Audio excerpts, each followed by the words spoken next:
ಅವ್ರು ಹೊಗಳಿದ್ರೆ ನಮ್ಗೆ ಅದೇ ದೊಡ್ಡ ಪ್ರಶಸ್ತಿ.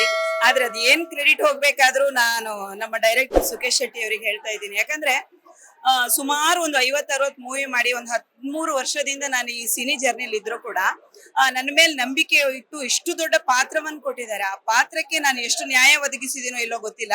ಜನರ ಅಭಿಪ್ರಾಯ ಎಲ್ಲ ನೋಡಿದ್ರೆ ತುಂಬಾ ಖುಷಿ ಆಗತ್ತೆ. ಆಮೇಲೆ ಒಳ್ಳೆ ಮೂವಿ ಅಂದ್ರೆ ಖಾಲಿ ತಾಯಿ ರೋಲ್ ಅಂತಲ್ಲ, ಪ್ರತಿಯೊಬ್ರು ನಟನೆನೂ ಕೂಡ ಅದ್ಭುತ ಅಂತ ಪ್ರತಿಯೊಬ್ರು ರಿಯಾಕ್ಷನ್ ಮಾಡ್ತಾ ಇದ್ದಾರೆ. ಸೊ ಹಾಗಾಗಿ ನಂಗೆ ತುಂಬಾ ಖುಷಿ ಆಗ್ತಾ ಇದೆ.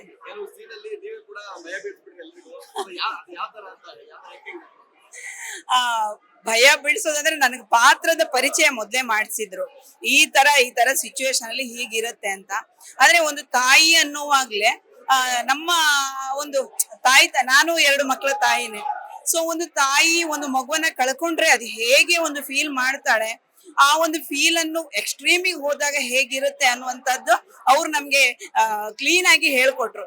ಸೊ ಹಾಗಾಗಿ ನನಗೆ ಮಾಡ್ಲಿಕ್ಕೆ ಒಂದು ಈಸಿ ಆಯ್ತು ಅನ್ಸುತ್ತೆ. ಮತ್ತೆ ಪಾತ್ರ ಅನ್ನುವಾಗ ನಾವು ಅಲ್ಲಿ ಇರುವಂತ ಶೂಟಿಂಗ್ ಪ್ಲೇಸ್ ಅಲ್ಲಿ ಪ್ರತಿ ಒಬ್ರು ಕೂಡ ಅನ್ನೆಸೆಸರಿ ಮಾತುಗಳಿಲ್ಲ.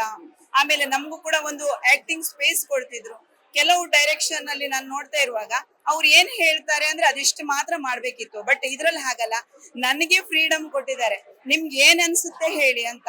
ಆದ್ರೆ ನಾನೊಂದು ಕೆಲವೊಂದು ಸಿಚುವೇಶನ್ ಇಲ್ಲಿ ಹೇಳಿದ್ರೆ ಅದು ಮೀಡಿಯಾ ಮುಂದೆ ಹೋಗುತ್ತೆ. ಬಟ್ ಒಂದು ಸಿಚುವೇಶನ್ ಅಂತೂ ಎಕ್ಸ್ಟ್ರೀಮ್ ಆಗಿತ್ತು. ಅವಾಗ ನನ್ನ ಹತ್ರ ಹೇಳಿದ್ರು, ಮೇಡಮ್ ಇದಕ್ಕೆ ನಾನು ಕಟ್ ಅಂತ ಹೇಳಲ್ಲ, ನಿಮ್ಗೆ ಏನ್ ಅನ್ಸುತ್ತೆ ಅದನ್ನ ಮಾಡ್ಬಿಡಿ ಅಂತ ಹೇಳಿ. ಅಂದ್ರೆ ಅದು ಕಟ್ ಅಂದ್ರೆ ನಂಗೆ ಮಾಡ್ಲಿಕ್ಕೂ ಆಗ್ತಿರ್ಲಿಲ್ಲ. ಅಂತ ಸೀನು ಎಷ್ಟು ಚೆನ್ನಾಗಿ ಪಿಕ್ಚರ್ ಅಲ್ಲಿ ಕಟ್ಕೊಟ್ಟಿದೆ ಅಂದ್ರೆ ನಾನು ಪ್ರೇಕ್ಷಕರಾಗಿ ಕೂಡ ಅಂತ ಸೀನ್ ನಾನು ಇಷ್ಟಪಟ್ಟಿದ್ದೀನಿ.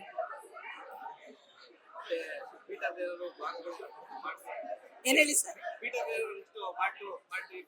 ಪಾರ್ಟ್ 2 ಏನಿದ್ರು ಅವರಿಗೆ ಹೋಗೋದು. ಯಾಕಂದ್ರೆ ಕಥೆನವರು ಪ್ರತಿ ಫ್ರೇಮ್ ಅಲ್ಲೂ ಕೂಡ ಅವ್ರಿಗೆ ಪಕ್ಕಾ ಪ್ಲಾನ್ ಇತ್ತು, ನಾನು ಹಿಂಗೆ ಮಾಡ್ಬೇಕು, ಹೀಗೆ ಇರ್ಬೇಕು, ಹೀಗೆ ಮಾಡ್ಬೇಕು ಅಂತೇಳಿ. ಪ್ರತಿ ಪಾತ್ರನೂ ಕೂಡ ಅವ್ರು ಫಿಕ್ಸ್ ಮಾಡಿ ಇಟ್ಕೊಂಡಿದ್ರು, ಅದ್ರಲ್ಲಿ ಕಾಂಪ್ರಮೈಸ್ ಆಗ್ಲಿಲ್ಲ. ಹಾಗಾಗಿ ಪಾರ್ಟ್ 2ನೋ 3ನೋ ಗೊತ್ತಿಲ್ಲ, ಅದು ಅವರಿಗೆ ಸಂಬಂಧಪಟ್ಟಿರೋದು. ಆದ್ರೆ ಜನ ಮೆಚ್ಚಿದ್ದಾರೆ, ನನ್ನ ಪಾತ್ರಗಳನ್ನು ಹೊಗಳ್ತಾ ಇದ್ದಾರೆ. ಹಾಗಾಗಿ ತುಂಬಾ ಥ್ಯಾಂಕ್ಸ್.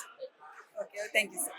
ಲೇಟೆಸ್ಟ್ ಹಾಗೂ ಇಂಟ್ರೆಸ್ಟಿಂಗ್ ಸುದ್ದಿಗಳಿಗಾಗಿ ಬಾಸ್ ಟಿವಿ ಕನ್ನಡ ಚಾನೆಲ್ನ ಸಬ್ಸ್ಕ್ರೈಬ್ ಮಾಡಿ. ಹಾಗೆಯೇ ಬೆಲ್ ಐಕಾನ್ ಪ್ರೆಸ್ ಮಾಡಿ.